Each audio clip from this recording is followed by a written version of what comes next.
à nos amis internautes qui nous regardent sur YouTube. Donc, pour ceux qui ne me connaissent pas, comme à chaque fois, je m'appelle Jean-Pierre Martin. J'ai le plaisir d'organiser ces conférences mensuelles d'astronomie de la SAF. C'est la dernière de la saison. Et on espère avoir votre retour. Vous voyez l'adresse qui s'affiche pour savoir si l'émission que vous regardez est à peu près correcte. Des fois on a des problèmes de son, des fois on a des problèmes d'image. Donc vous savez qu'il y a 2 canaux sur lesquels c'est diffusé.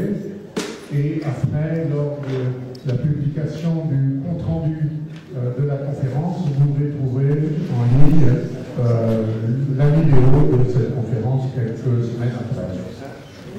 Je voulais, donc, comme d'habitude, vous présenter le calendrier du mois qui vient. Alors, pour nos amis de la SAF, demain, il y a la commission de cosmologie au siège. À partir de 3 heures, on va faire un sujet un peu ardu sur l'espace-temps de la relativité générale vu par son versant mathématique. Voilà, bon, l'aspirine n'est pas fournie par la SAF. Et on reste dans la cosmo.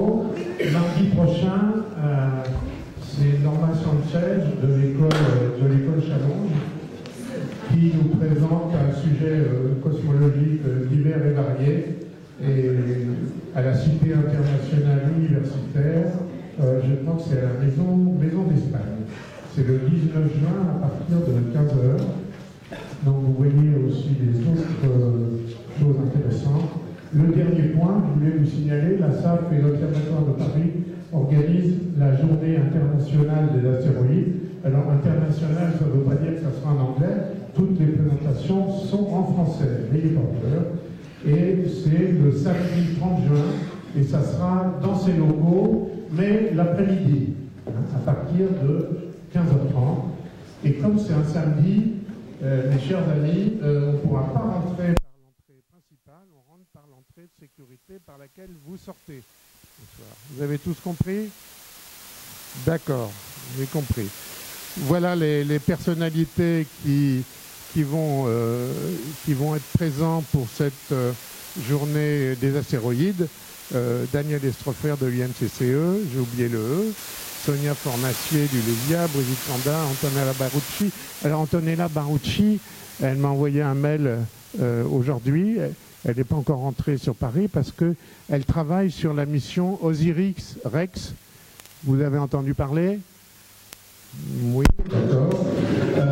C'est une mission qui va vers un astéroïde qui s'appelle Bennu et qu'on veut se mettre autour, et surtout on veut essayer de ramener un petit peu d'échantillon, on le met dans une petite coupelle, paf, et on revient sur la Terre dans quelques années, on le jette dans l'atmosphère terrestre et on le récupère au sol.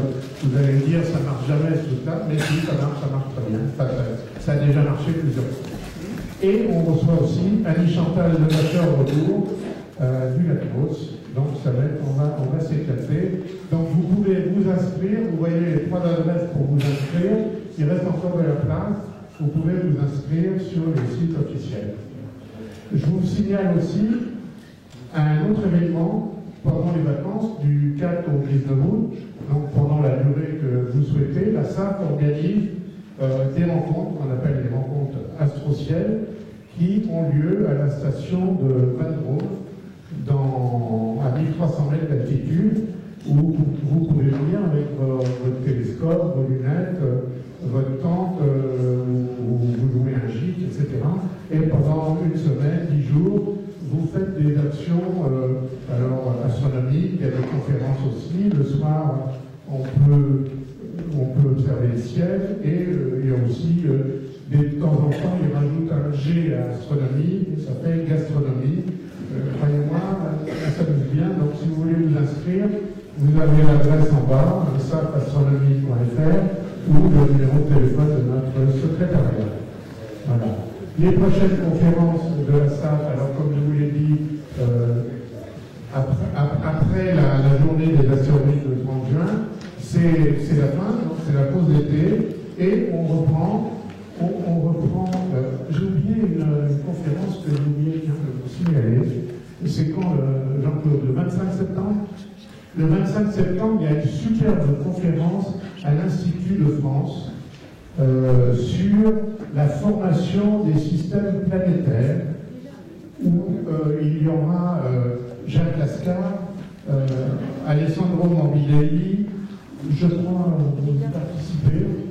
Oui, Madame Combe y sera aussi, et c'est un sujet passionnant, parce que vous savez qu'il y a un grand problème dans notre système solaire, c'est que Jupiter, il est très loin. Alors, dans la plupart des exoplanètes que l'on détecte, les grosses planètes gazeuses, elles sont très proches de leur étoile. Alors ça, nos chercheurs se sont grattés le cerveau pour essayer de comprendre pourquoi. Et il y a des explications, notamment notre ami Morbidelli, Alessandro, il va vous expliquer le coût des migrations des planètes. Jacques Lascar va mettre ça en équation. Vous allez voir, on va s'éclater là aussi.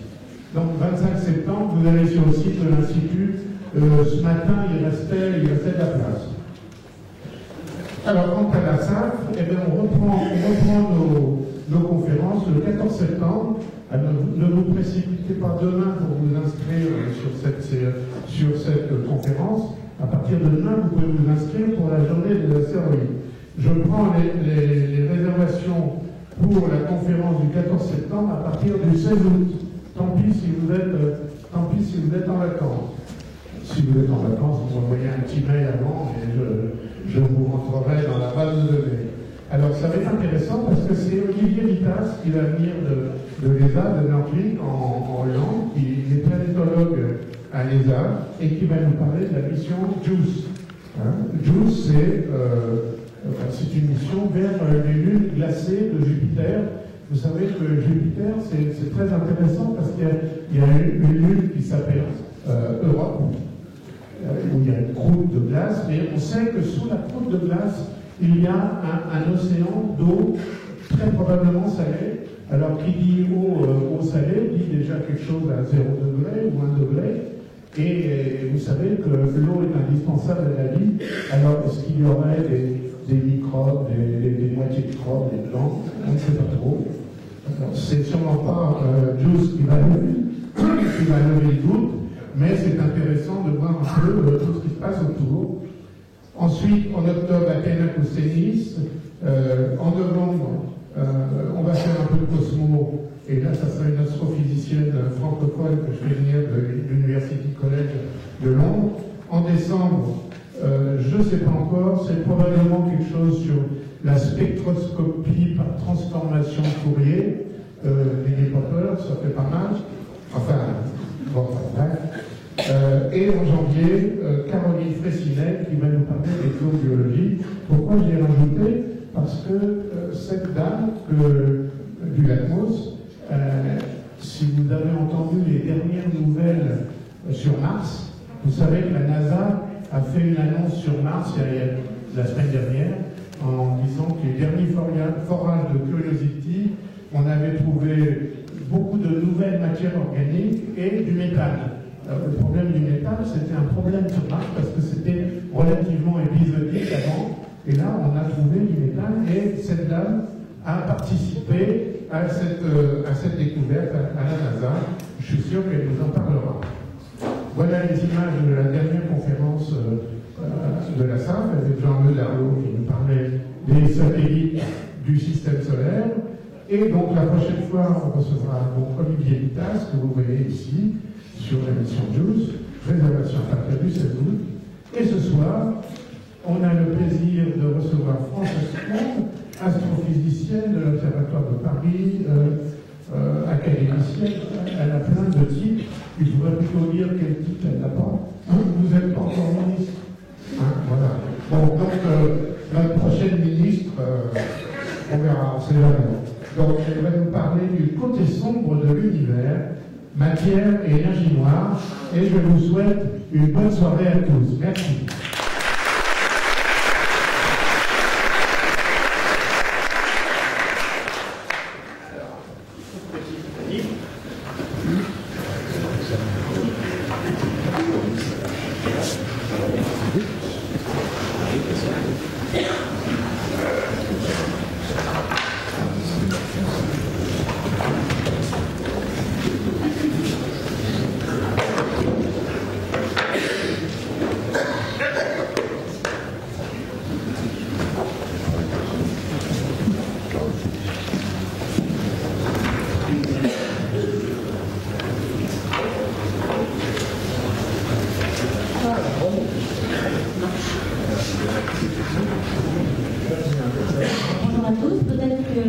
sais pas si on voit bien les couleurs, mais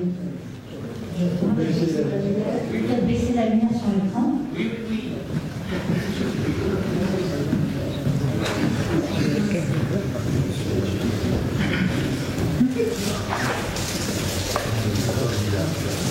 Donc, nous allons parler ce soir de matière noire. En fait, donc ce que vous voyez, en fait, c'est, voilà, on voit, assez bien là.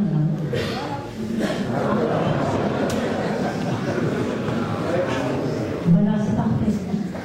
Là, c'est bien. C'est très bien. Donc, ce que vous voyez ici, comme vous le savez sans doute, ce problème de matière noire nous poursuit depuis des dizaines d'années. Donc, on a pu le cartographier. Comme vous le voyez ici, nous avons des amas de galaxies dans lesquels on a des arcs. On voit des arcs, là, en fait. On a justement pas trop de lumière, on voit des arcs ici. Et toutes ces déformations, ce sont des galaxies lointaines qui sont derrière les amas et qui sont déviées. Donc, la lumière qu'il y a de ces galaxies lointaines est déviée par la masse qu'il y a dans l'amas de galaxies. L'amas de galaxies que vous voyez, c'est celui-ci, c'est une galaxie jaune. Et donc, on voit très bien qu'il y a un grand nombre d'arcs et de déformations. C'est toutes les galaxies derrière. Et donc, c'est une façon, les lentilles gravitationnelles, de détecter toute la matière qu'il y a entre les galaxies lointaines et nous. Donc, ça nous permet de faire des cartographies de matière noire. Je vous montre juste, j'anticipe un peu, mais on a pu ainsi cartographier la matière noire. Pourquoi on le cartographie alors qu'on ne la voit pas? Eh bien, c'est par ces effets gravitationnels que l'on s'aperçoit qu'il existe beaucoup de matière noire. Donc les grandes lignes de mon exposé, moi je vais essayer de donner un petit peu d'histoire, comment on a découvert cette matière noire. Est-ce qu'il y en a dans les galaxies? Oui, on le voit par la rotation de la matière dans les galaxies, on les voit dans les amas de galaxies, on ne sait pas où. Et justement, pour comparer avec la matière noire, on a de la matière ordinaire. Et cette matière ordinaire, on ne l'a pas identifiée toute. Et c'est ça qui nous freine aussi dans la contrainte de la matière noire, c'est que très souvent, 90% de la matière ordinaire, qu'on appelle baryons, protons, neutrons, etc., n'est pas identifiée. Donc je vous expliquerai ça, les relations d'échelle, les galaxies naines, tous les problèmes qu'ont les modèles standards de matière noire, qu'on appelle matière noire froide, ou pôle d'atmosphère en anglais, qu'on appelle un CDM, pour simplifier. Et puis j'essaierai de regarder les résultats récents de la recherche de ces particules de matière noire, que l'on ne trouve toujours pas. Et donc peut-être qu'on va être obligé de changer la loi de gravité. En fait, il y a deux choses. On voit de la matière noire, mais on ne la voit pas du tout. On la voit seulement par les manifestations de sa gravité. Donc soit on ajoute de la matière noire à longueur de gravité, soit on n'ajoute rien du tout et on change la loi de gravité.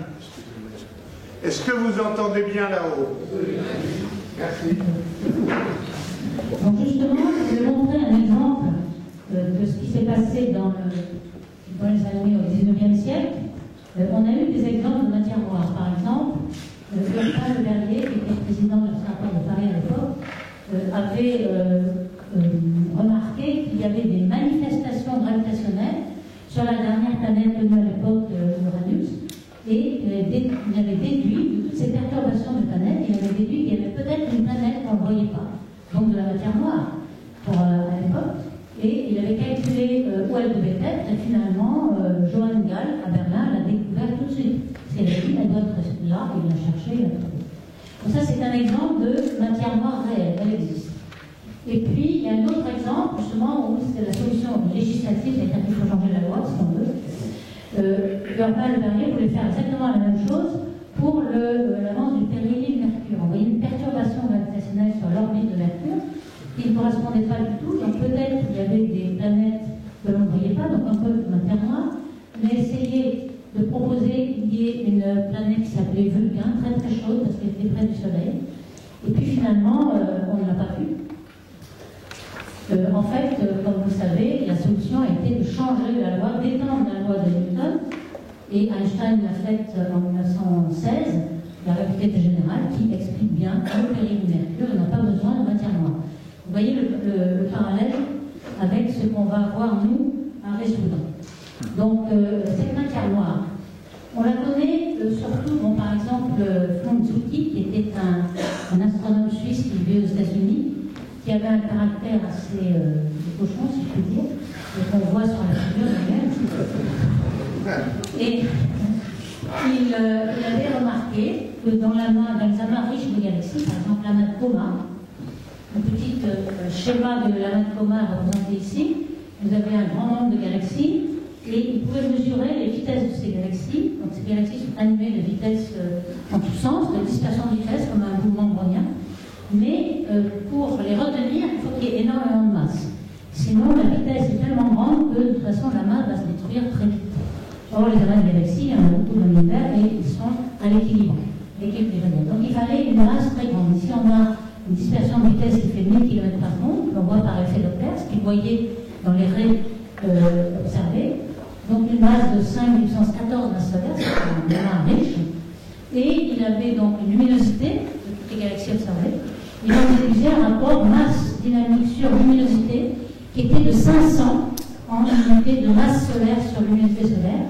Alors pour un soleil, le M sur L c'est 1 en définition, on prend le soleil comme 1. Et puis les autres étoiles, ça peut aller jusqu'à 1, 2, 3, parce qu'il y a des étoiles qui ont plus de masse pour la luminosité, des petites étoiles. Donc on s'attendait peut-être au maximum à 5.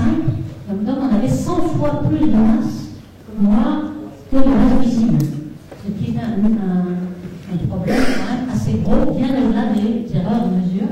Donc il avait avancé plusieurs hypothèses. Donc soit il y a de la matière noire dans les galaxies, soit même entre les galaxies, ou même il faut peut-être changer la loi de Newton justement pour rendre compte de ce fait-là.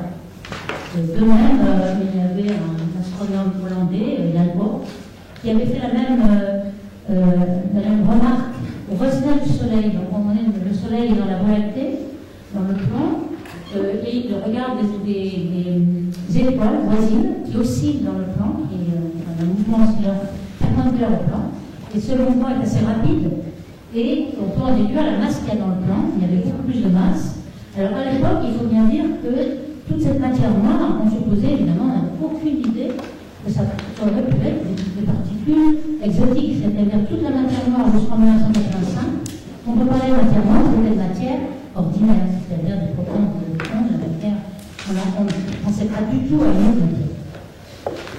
Là, je dis pour la vérité historique que peut-être ce n'était pas forcément Zwicky qui avait chargé la matière noire d'abord. Quand on regarde un article de Poincaré, en 1906, il avait fait dans un article sur la Voie lactée, il avait pensé, ça c'est une traduction en anglais, mais quand même, il avait pensé à la matière noire dans la Voie lactée. Là, si vous regardez il avait regardé le mouvement des étoiles dans la Voie lactée, il dit bon, pourquoi il n'y aurait pas des étoiles complètement obscures qui sont de la matière noire. Et surtout, ce qu'il en avait fait, c'est pourquoi toutes les étoiles sont brillantes maintenant, alors que la Voie lactée a un âge très grand, plus grand que la durée de vie des étoiles. Donc comment se fait-il que on verrait toute la matière visible et non pas des étoiles obscures? Donc il avait pensé que peut-être il y avait de la matière noire. On est témoin quand même de se figurer tout ce que c'était.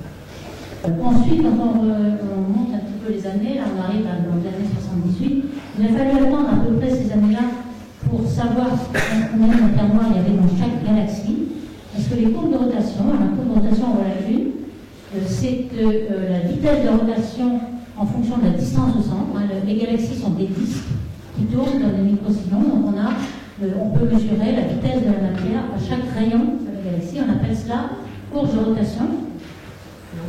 Alors il y avait les galaxies voisines comme Andromède, Messier-31 qui est ici, Messier-33, c'est les galaxies à disques qui sont les plus proches. En fait, il y avait beaucoup de barres d'erreur. Et dans la galaxie, on n'avait que des raies optiques. Et on sait aujourd'hui que dans une galaxie où on s'arrête à la galaxie optique, là, mettons 10 kiloparsecs, un parsec étant 3 années-lumière, ça fait à peu près un tout petit peu plus que le rayon du Soleil dans la Voie lactée. Et dans la galaxie optique, il n'y a pas besoin de beaucoup de matière noire, surtout pour des galaxies comme Messier-31, qui est une grosse galaxie. On va voir que la matière noire est beaucoup plus grosse dans les petites galaxies. Proportionnellement, les galaxies naines ont beaucoup plus de matière noire. Là, c'est une galaxie géante, et dans la galaxie optique, il n'y a pas beaucoup de matière noire. Donc, ça a mis un certain temps pour émerger que peut-être que toutes les galaxies avaient aussi de la matière noire. Alors, je prends l'exemple, par exemple, de la Voie lactée, notre propre galaxie, qui est vue ici de dessus, mais c'est une vue d'artiste, puisqu'on est dedans, on ne la voit pas par la tranche. Donc, ici, notre galaxie, ce serait là. là. Le Soleil se prépare ici. On a une barre dans la galaxie qui est un atout incliné par rapport à la distance du centre au Soleil. Donc, ce qu'on voit, c'est la courbe de rotation. On a des vitesses en km par seconde, 200 km par seconde pour le Soleil. Le Soleil est ici. Et la galaxie optique se termine à peu près là. On voit les points de mesure. Alors, on peut décomposer ce qui est dû au bulbe, parce qu'il y a un petit bulbe dans la galaxie, un petit bulbe d'étoile. Alors, ça, c'est le bulbe. Le disque d'étoile que l'on voit, c'est celui-ci. Et puis, vous voyez que le bulbe et disque, toute la matière visible, elle va tomber, puisque après, au bout d'un moment, il n'y a plus de masse. Donc ça doit tomber comme la loi de Kepler, V2 en 1 sur R. Donc on voit qu'il y a un gros problème, parce que les mesures ne s'arrêtent pas. Elles sont plates, elles ne tombent pas. D'où on est obligé de rajouter ce halo-là, halo de matière noire. En fait, comme vous voyez, c'est surtout au bord qu'on a besoin de cette matière noire, donc c'est un halo. C'est quelque chose qui entoure les galaxies.